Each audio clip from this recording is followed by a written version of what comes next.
TV health. పాలకూరను చాలా మంది ఇష్టంగా తింటారు. పప్పు, కూర ఎలా చేసినా పాలకూర టేస్ట్ చాలా బాగుంటుంది.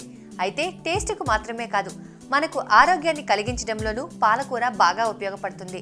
దీన్ని తరచూ తీసుకోవడం వల్ల మనకు ఉన్న పలు అనారోగ్య సమస్యలు నయమవుతాయి.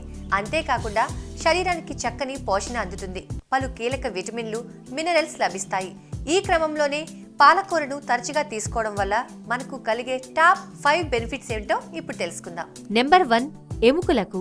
పాలకూరలో విటమిన్ కే సమృద్ధిగా ఉంటుంది.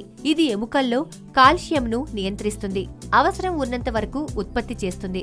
దీంతో ఎముకలు దృఢంగా మారుతాయి. పాలకూర ఎదిగే పిల్లలకు పెడితే చాలా మంచిది, వారు దృఢంగా ఎదుగుతారు.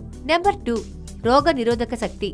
పాలకూరలో బీటా కెరోటిన్, జిక్సాంథిన్, లుటిన్, క్లోరోఫిల్ అనబడే పోషకాలు ఉంటాయి. ఇవి శరీర రోగ నిరోధక శక్తిని పెంచుతాయి.